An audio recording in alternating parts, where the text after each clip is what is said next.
Good morning, student. All of you, welcome to the online class of A Standard Social Science. Today, I will continue the lesson of the world civilization. Already completed the two Egyptian civilization and Mesopotamia civilization. Today, I will take the another civilization, that is the ancient Chinese civilization.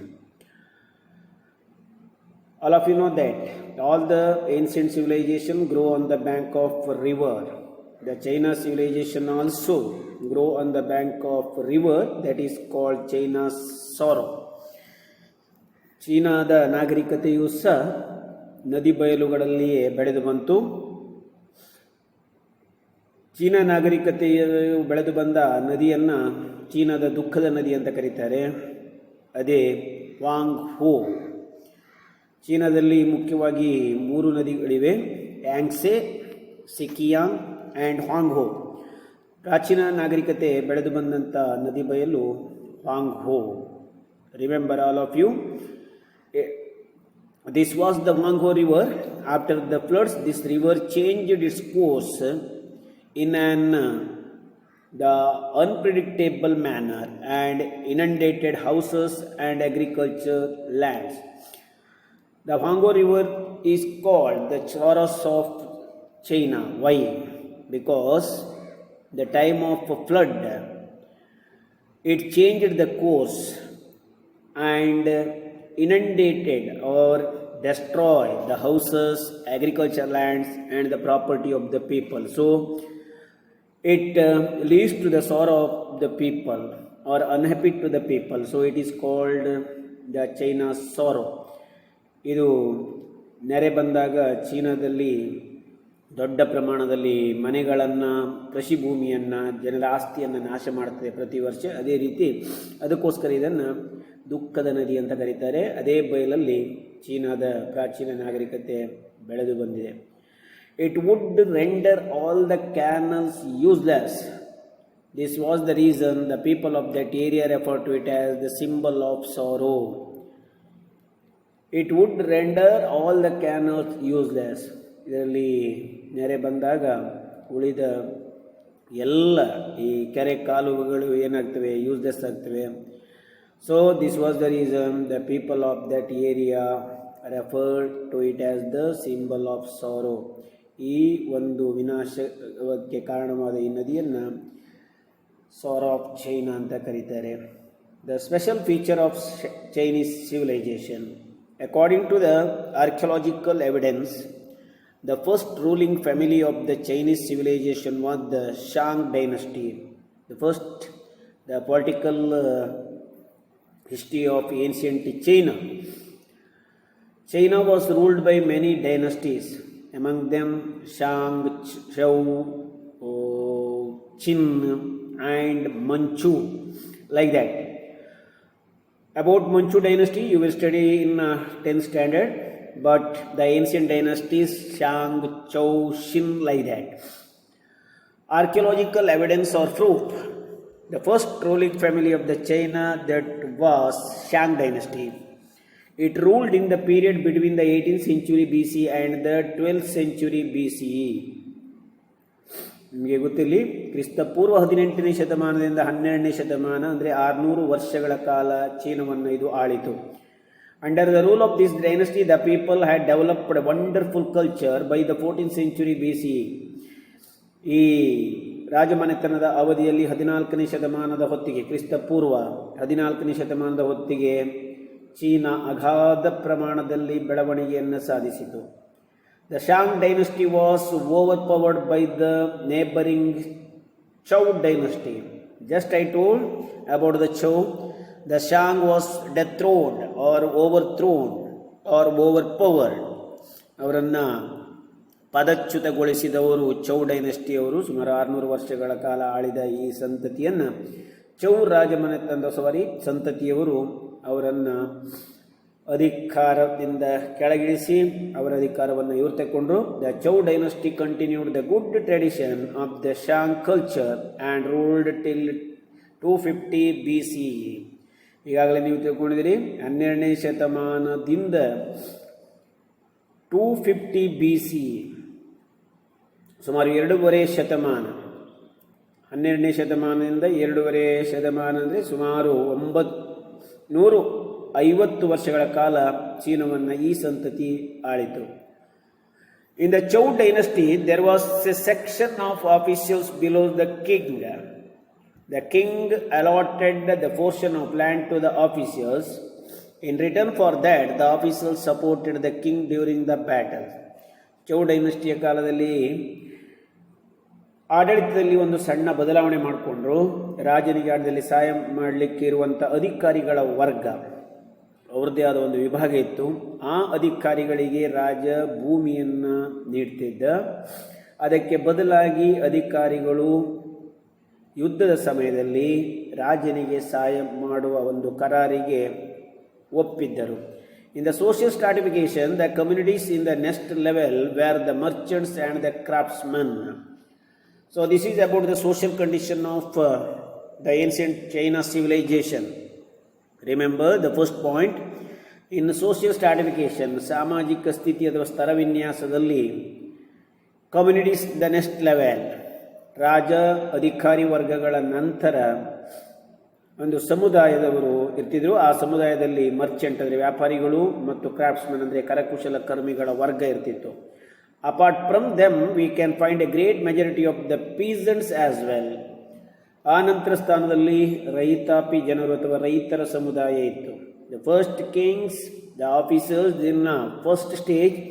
After that the merchants and craftsmen, the second stage of the social life, and another stage, the third stage in peasants. In the lowest start of social hierarchy were the slaves. The last category they were slaves ಅಂದರೆ ಗುಲಾಮರು. ನಮ್ಮಲ್ಲಿ ಬ್ರಾಹ್ಮಣ, ಕ್ಷತ್ರಿಯ, ವೈಶ್ಯ, ಶೂದ್ರ ಎನ್ನುವ ರೀತಿಯಲ್ಲೇ ಪ್ರಾಚೀನ ಭಾರತದಲ್ಲಿ ಇದ್ದ ಒಂದು ಸಾಮಾಜಿಕ ಪರಿಸ್ಥಿತಿ ರೀತಿಯಲ್ಲಿ ಚೀನಾದಲ್ಲಿಯೂ ಸಹ 4 ವರ್ಗಗಳಿದ್ದವು. ಫಸ್ಟ್ ರಾಜ ಮತ್ತು ಅಧಿಕಾರಿಗಳ ವರ್ಗ, ಆಮೇಲೆ ವ್ಯಾಪಾರಿಗಳು ಮತ್ತು ಕರಕುಶಲ ಕರ್ಮಿಗಳು, ನಂತರ ರೈತರು, ಆಮೇಲೆ ಗುಲಾಮರು. The prisoners of war were made slaves by the kings. ಗುಲಾಮರು ಯಾರಾಗಿದ್ದರು ಅಂತ ಹೇಳಿದರೆ ಯುದ್ಧದಲ್ಲಿ ಸೆರೆ ಸಿಕ್ಕ ಕೈದಿಗಳು, ಅವರನ್ನು ಗುಲಾಮರನ್ನಾಗಿ ದುಡಿಸಿಕೊಳ್ಳಲಾಗ್ತಿತ್ತು. The Shang king spent quite an amount of time in conquest and battle, and army was in prominence. The soldier enjoyed a dignified place in society. Shang ಸಂತತಿಯವರು ಯುದ್ಧದಲ್ಲಿ ಹೆಚ್ಚು ಸಮಯ ಕಳೀತಿದ್ರು ಅಥವಾ ದಿಗ್ವಿಜಯದಲ್ಲಿ ಅದಕ್ಕೆ ಹೆಚ್ಚಿನ ಪ್ರಾಶಸ್ತ್ಯವನ್ನು ನೀಡಿದರು. ಆದ ಕಾರಣ ಆ ಕಾಲದಲ್ಲಿ ಸೈನಿಕರಿಗೆ ಒಂದು ಗೌರವಯುತ ಸ್ಥಾನವನ್ನು ನೀಡಲಾಗಿತ್ತು. The soldiers wear the bronze helmets and metal armours. ಅವರಿಗೆ ಕಂಚಿನ ಒಂದು ಹೆಲ್ಮೆಟನ್ನು ಮತ್ತು ಲೋಹದಗಳ ಶಸ್ತ್ರಗಳನ್ನು ಪೂರೈಸಲಾಗ್ತಿತ್ತು. The bronze daggers, axes, bows and iron-tipped arrows which they used have been found. ಪ್ರಾಚೀನ ಚೀನಾದ ಸೈನಿಕರು ಉಪಯೋಗಿಸುತ್ತಿದ್ದಂಥ ಉಪಕರಣಗಳು ಅಂತ ಹೇಳಿದರೆ ಕಂಚಿನ ಯಾವುದು ಡ್ಯಾಗರ್ಸ್ಗಳನ್ನು ಅಥವಾ ಆ್ಯಕ್ಸಸ್ ಅಥವಾ ಬೌಸ್ ಬಿಲ್ಲು ಬಾಣಗಳನ್ನು ಹಾಗೂ ಕಬ್ಬಿಣದ ತುದಿಯನ್ನು ಹೊಂದಿರುವಂಥ ಈ ಬಾಣಗಳನ್ನು ಅವರು ಉಪಯೋಗಿಸ್ತಿದ್ರು ಯುದ್ಧದಲ್ಲಿ. So the picture shows about that. The economic condition of the ancient civilization of China. The first point, the people of the Shang dynasty are ancient Chinese people, they practised the agriculture, they depend on agriculture. They had a well organised system of irrigation. ನೀರಾವರಿ ಪದ್ಧತಿಯನ್ನು ಅಳವಡಿಸ್ಕೊಂಡಿದ್ರು. ಅದು ಹೆಚ್ಚು ಸುಸಂಘಟಿತವಾದಂಥ ಒಂದು ನೀರಾವರಿ ವ್ಯವಸ್ಥೆ. They use to grow plenty of rice. ಈಗಲೂ ಸಹ ಚೀನಾ ಪ್ರಪಂಚದಲ್ಲಿ ಅತಿ ಹೆಚ್ಚು ಭತ್ತವನ್ನು ಉತ್ಪಾದಿಸುವ ದೇಶ. ಇದು ಪ್ರಾಚೀನ ಕಾಲದಿಂದಲೂ ಹೆಚ್ಚು ಈ ಭತ್ತವನ್ನು ಅದು ಉತ್ಪಾದಿಸುತ್ತಿತ್ತಂತ ಹೇಳ್ಬೋದು. So have to write about the agriculture. That is the first point of economic condition of the ancient Chinese civilisation. The proclaim. It is believed that the proclaim originated in China. The semi-porcelain object. Remember the porcelain, the special features of Chinese civilization. What is that? The porcelain. It is believed that the porcelain originated in China. ಈ ಪಿಂಗಾಣಿ ಪಾತ್ರೆಗಳು, porcelain means the ಪಿಂಗಾಣಿ ಪಾತ್ರೆಗಳು. ಈ ಪಿಂಗಾಣಿ ಪಾತ್ರೆಗಳು ಚೀನಾದ ಒಂದು ಪ್ರಮುಖವಾದ ಒಂದು ಉತ್ಪಾದನೆ ಅಂತ ಹೇಳ್ಬೋದು. It is believed that the porcelain originated in China. Semi porcelain object were in use from the 1600 BCE. ಇಲ್ಲಿ ಉದಾಹರಣೆ ಕೊಟ್ಟಿದ್ದಾರೆ. ಈಗಲೂ ಸಹ ಮಾರುಕಟ್ಟೆಯಲ್ಲಿ ಅವುಗಳಿಗೆ ಅಗಾಧವಾದ ಬೇಡಿಕೆ ಇದೆ. By the time of the reign of the Han dynasty, about the 200 BCE, the glazed porcelain had been developed. ಇವರ ಕಾಲದಲ್ಲಿ ಇವುಗಳ ಉತ್ಪಾದನೆಯನ್ನು ಅಭಿವೃದ್ಧಿಪಡಿಸಲಾಯಿತು. It had developed into an exotic art. ಅವುಗಳ ಮೇಲೆ ಚಿತ್ರಗಳನ್ನು ಬಿಡಿಸಿ ಮನಮೋಹಕವಾದ ಪಾತ್ರೆಗಳನ್ನು ತಯಾರು ಮಾಡ್ತಿದ್ರು. The ancient Chinese used to bury their dead along with the porcelain pots, animals and the objects they loved most during their lives. ಈಗಾಗಲೇ ಈಜಿಪ್ಟಿನ ನಾಗರಿಕತೆಗಳ ಬಗ್ಗೆ ನೀವು ಓದಿದ್ದೀರಿ. ಅವರು ಮಾನವನ ಸಾವಿನ ನಂತರ ಅವನ ಶವವನ್ನು ಹೂಳುವಾಗ ಅವನಿಗೆ ಅಗತ್ಯ ಇದ್ದ ವಸ್ತುಗಳನ್ನು, ದೈನಂದಿನ ಅಗತ್ಯ ಅಥವಾ ಅವನ ದಿನನಿತ್ಯ ಬಳಸುತ್ತಿದ್ದ ವಸ್ತುಗಳನ್ನು ಅವನ ಡೆಡ್ ಬಾಡಿಯ ಜೊತೆ ಹೂಳ್ತಾ ಇದ್ರು. ಅದೇ ರೀತಿ ಚೀನಾದ ನಾಗರಿಕತೆಯಲ್ಲೂ ನಾವು ಇದನ್ನು ನೋಡ್ತೇವೆ. ಡೆಡ್ ಬಾಡಿಯ ಜೊತೆ ಈ ಪೋರ್ಸೆಲೇನ್ನಿಂದ ಮಾಡಿದಂಥ ಪಾತ್ರೆಗಳನ್ನು ಅಥವಾ ಪ್ರಾಣಿಗಳನ್ನು and the other loved most thing during their lifes, ಅವರ ಜೀವಿತಾವಧಿಯಲ್ಲಿ ಅತಿಯಾಗಿ ಪ್ರೀತಿಸುತ್ತಿದ್ದ ವಸ್ತುಗಳನ್ನು ಅವರ ಶವದ ಜೊತೆ ಉಳ್ತಾ ಇದ್ರು. The Chinese use to wear thin cotton dresses. ಭಾರಿ ತೆಳುವಾದ ಕಾಟನ್ ಬಟ್ಟೆಗಳನ್ನು ಬಳಸ್ತಿದ್ರು. They used silk too. ಈಗಾಗಲೇ ನೀವು ತಿಳ್ಕೊಂಡ ಹಾಗೆ ಈ ರೇಷ್ಮೆ ಬಟ್ಟೆ ಇದನ್ನು ಚಿನಾಂಬರ ಅಂತ ಕರೀತಾರೆ. ಯಾಕಂತೇಳಿದರೆ ಮೊದಲು ಇದನ್ನು ಕಂಡುಹಿಡಿದವರೇ ಚೀನಾದವರು. ಈಗಲೂ ಚೀನಾ ಪ್ರಪಂಚದಲ್ಲಿ ಅತಿ ಹೆಚ್ಚು ರೇಷ್ಮೆಯನ್ನು ಉತ್ಪಾದಿಸುವ ದೇಶ. ಸೊ ಇದನ್ನು ಪ್ರಾರಂಭದಿಂದಲೂ ಪ್ರಾಚೀನ ಕಾಲದಿಂದಲೂ ಬಳಸ್ತಿದ್ರು. They used silk too and engaged in silk worm rearing. ರೇಷ್ಮೆ ಹುಳು ಸಾಕಾಣಿಕೆಯ ವಿದ್ಯೆ ಅವರಿಗೆ ಗೊತ್ತಿತ್ತು. Silk manufacturing was a prominent industry of that time. ಈಗಲೂ ಹಾಗೂ ಪ್ರಾಚೀನ ಕಾಲದಲ್ಲಿಯೂ ಈ ರೇಷ್ಮೆ ಹುಳು ಸಾಕಾಣಿಕೆ ಅಂತ ಹೇಳುವುದು ಅಥವಾ ರೇಷ್ಮೆ ಕೈಗಾರಿಕೆ ಅವರ ಪ್ರಮುಖವಾದ ಕೈಗಾರಿಕೆ ಆಗಿತ್ತು. The Chinese use to make excellent pots and had learn to make various object from porcelain. ನಾನು ಈಗಾಗಲೇ ಹೇಳಿದಾಗೆ ಈ ಪೋರ್ಸಿಲೈನ್ ಅಥವಾ ಈ ಪಿಂಗಾಣಿ ಪಾತ್ರೆಗಳಿವೆ, ನಾನಾ ಥರದ ಅಥವಾ ವಿನ್ಯಾಸದ ಪಾತ್ರೆಗಳನ್ನು ತಯಾರು ಮಾಡ್ತಿದ್ರು. ಈಗಲೂ ಸಹ ಚೀನಾ ಅದೇ ರೀತಿಯ ವಸ್ತುಗಳನ್ನು ತಯಾರು ಮಾಡ್ತಿದೆ. ಇಲ್ಲಿ ಕೆಲವು ಉದಾಹರಣೆಗಳನ್ನು ಕೊಟ್ಟಿದ್ದಾರೆ. It was a custom of the Chinese to worship their ancestors. That is the religious condition of ancient civilisation. This one the first point. ಈಗಾಗಲೇ ಸಾಮಾಜಿಕ ಆರ್ಥಿಕ ಪರಿಸ್ಥಿತಿ, ರಾಜಕೀಯ ಸ್ಥಿತಿಯನ್ನು ತಿಳ್ಕೊಂಡ್ರೆ ಇದು ಅವರ ಧಾರ್ಮಿಕ ಪರಿಸ್ಥಿತಿ. ಅಲ್ಲಿ ಮೊದಲ ವಿಚಾರ ಏನು ಕೇಳಿದರೆ, ಅವರು ತಮ್ಮ ಪೂರ್ವಜರನ್ನು ಆರಾಧಿಸ್ತಿದ್ರು. ಈಗಲೂ ನಮ್ಮ ಭಾರತದಲ್ಲಿ ನಮ್ಮ ಹಿಂದೂ ಧರ್ಮದಲ್ಲಿ ಪೂರ್ವಜರನ್ನು ಅಥವಾ ನಮ್ಮ ಹಿಂದಿನ ಹಿರಿಯವರನ್ನು, ಗತಿಸಿದ ಹಿರಿಯವರನ್ನು ಪೂಜಿಸುವ ಪದ್ಧತಿ ನಮ್ಮಲ್ಲಿಯೂ ಇದೆ. ಅದೇ ಥರ ಚೀನಾದವರಲ್ಲಿಯೂ ಇದ್ದಿತ್ತು. They believed that A dead man became A spirit and that the spirit had special power. ಈಗ ನಮ್ಮಲ್ಲಿ ನಂಬಿಕೆ ಇದ್ದ ಹಾಗೆ ಅವರು ನಂಬ್ತಿದ್ರು, ಸತ್ತ ನಂತರ ಆ ವ್ಯಕ್ತಿಗೆ ವಿಶೇಷವಾದ ಶಕ್ತಿ ಬರ್ತದೆ. ಅದು ಏನಾಗ್ತಾನೆ, ಅವ dead man became A spirit ಅಂತ ಒಂದು ಶಕ್ತಿಯಾಗಿ ಮಾರ್ಪಡ್ತಾನೆ. ಆ ಶಕ್ತಿಗೆ ಒಂದು ವಿಶೇಷವಾದ ಏನು ಕೇಳಿದರೆ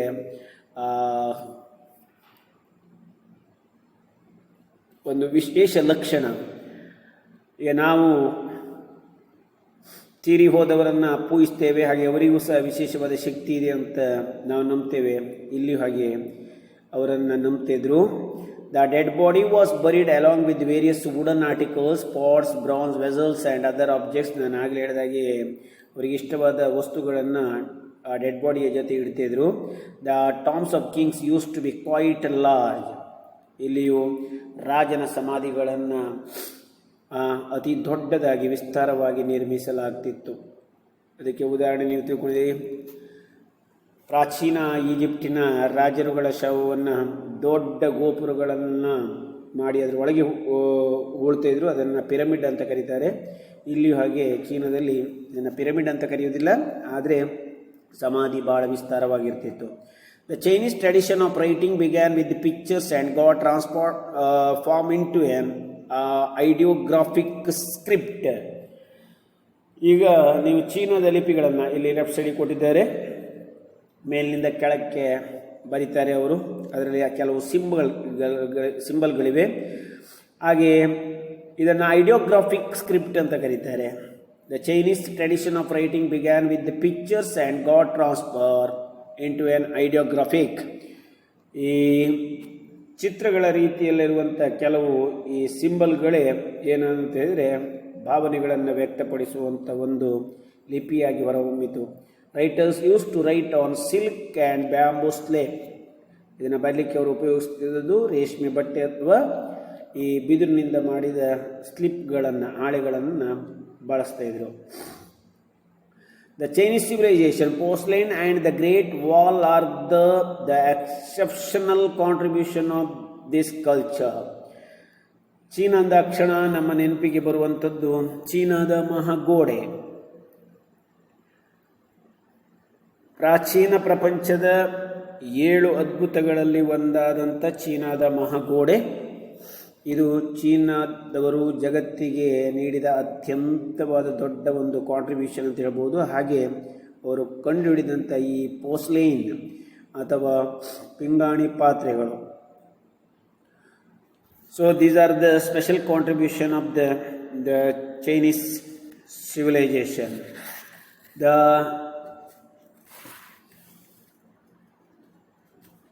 ಇಲ್ಲಿ ಚೀನಾದ ಮಹಾಗೋಡೆಯ ಚಿತ್ರವನ್ನು ನಿಮಗೆ ಕೊಟ್ಟಿದ್ದಾರೆ, ಅದನ್ನು ನೋಡ್ಕೊಳ್ಳಿ. ನಿಮ್ಮ ಪುಸ್ತಕದಲ್ಲಿ ಅದರ ಬಗ್ಗೆ ವಿಶೇಷವಾಗಿ ವಿವರಣೆ ಇದೆ. ಸೊ ಇದನ್ನು ಶಿ ಹುವಾಂಗ್ ಟಿ ಎನ್ನುವ ಶಿನ್ ಸಂತತಿಯ ರಾಜ ಶತ್ರುಗಳಿಂದ ರಕ್ಷಣೆ ಮಾಡಲು ಇಡೀ ಚೀನಾದ ಸುತ್ತ ಸುಮಾರು 10,000 ಕಿಲೋಮೀಟರ್ ಉದ್ದದ ಗೋಡೆಯನ್ನು ಕಟ್ಟಿದ ಅಂತ ಹೇಳಲಾಗ್ತಿದೆ. ಆದರೆ ಈಗ ನಮಗೆ ಕಾಣಲಿಕ್ಕೆ ಸಿಗುವುದು ಅದು ತುಂಬ ಕಡಿಮೆ. ನಿಮ್ಮ ಪುಸ್ತಕದಲ್ಲಿ ಅದರ ಬಗ್ಗೆ ಕೊಟ್ಟಿದ್ದಾರೆ. The empire consisted of many small provinces. 7 big states were created, bringing these smaller provinces under them. Every state that was created thus constructed a wall along its boundary for protection. Emperor the Qin Shi Huangdi ordered that the walls of the northern Chinese states be connected. This enabled the northern walls of ward off the attacks of invaders from the north. The construction of the Great Wall began in the 7th century BC and continued till the 16th century. 7ರಿಂದ 16ನೇ ಶತಮಾನದವರೆಗೆ ಇದರ 16ರಿಂದ 7ನೇ ಶತಮಾನದ ವರೆಗೆ ಇದರ ನಿರ್ಮಾಣ ಕಾರ್ಯ ಮುಂದುವರಿತು. The out parts were repaired and strengthened. When the work was completed, it stretched to more than the 5,000 kilometers. It is one of the 7 wonders of the world. ನೀವು ಗೂಗಲಲ್ಲಿ search ಮಾಡಿ ಅಲ್ಲಿ ಸಿಗ್ತದೆ, ಅದನ್ನು ನೀವು ನೋಡ್ಬೋದು. So the Great Wall of China, that is the excellent contribution of the ancient the world. Now also it is the memorable thing to the world. So thank you all of you. end of this lesson. Here you have to remember about the three civilization except the Indus Valley civilization of India. Suppose if you ask the question about which are the ancient civilization of the world, you have to write four. Number one, Indus Valley civilization of India, Egyptian civilization or Nile civilization, Mesopotamian civilization or Iraq or Euphrates and Tigris civilization, and the ancient Chinese civilization. Remember all of you, the four civilization. Carefully read and watch and observe the lesson and read the textbook and write the question and answer about the question given in your exercises. Number one, the hieroglyphics are called dash. What is that? The writing, art of writing of the ancient Egyptian civilization. The kings who ruled Egypt are called pharaohs. Spelling note koli ಪುಸ್ತಕದಲ್ಲಿ. The Greeks referred to Mesopotamia as the land between the two rivers. The most famous king of the Amorites is Hammurabi. Match the following. ನೋಡಿಕೊಂಡು match ಮಾಡಿ. And how are the mummies preserved? ನಾ question and answer ಕಳಿಸಿದ್ದೇನೆ, ಅದನ್ನು ನೋಡಿ ಬರೀರಿ, ಇಲ್ಲ ನಿಮ್ಮ ಪುಸ್ತಕದಲ್ಲಿ ಇದೆ. ಮಮ್ಮಿಗಳನ್ನು ಯಾವ ರೀತಿ ಪ್ರಿಸರ್ವ್ ಮಾಡ್ತಿದ್ರು ಅಥವಾ ಡೆಡ್ ಬಾಡಿಯನ್ನು ಹೇಗೆ ಹೂಳುತ್ತಿದ್ರು, ಸರಿ ನೋಡ್ಕೊಳ್ಳಿ. ಪಾಠದಲ್ಲಿಯೂ ಹೇಳಿದ್ದೆ, ನಿಮ್ಮ ಪುಸ್ತಕದಲ್ಲಿಯೂ ಇದೆ. Write a paragraph on the pyramids. What is pyramids? Why did the Egyptian constructed the pyramids? ಅದ್ರ ಬಗ್ಗೆ ಬರೆದಾಯಿತು. How was Hwang Ho river China sorrow? Hwang Ho river ಅನ್ನು ಚೀನಾದ ದುಃಖದ ನದಿ ಅಂತ ಯಾಕೆ ಕರೀತಾರೆ? Just I explain. Because it dam when the time of flood it damage the houses, agriculture land and property of the people in large scale, so it is called the sorrow of China. That's all. Collect the information about the Nile river. Google alli Nile river ಬಗ್ಗೆ and Great Wall of China the ಬಗ್ಗೆ ಹಾಗೂ ಯುಪ್ರಟಿಸ್ ಮತ್ತು Tigris river ಬಗ್ಗೆ search ಮಾಡಿ ಹೆಚ್ಚಿನ ವಿಷಯಗಳನ್ನು ತಿಳ್ಕೊಳ್ಳಿ. Once again thank you all of you. ಎಲ್ಲರೂ ಈವರೆಗೆ ಆದ ಎಲ್ಲ ಪಾಠಗಳ ಪ್ರಶ್ನೋತ್ತರವನ್ನು ಕ್ಲಿಯರ್ ಆಗಿ ಬರಿಬೇಕು, ಯಾವುದೇ ತಪ್ಪಿಲ್ಲದೆ. Yes, thank you all of you once again.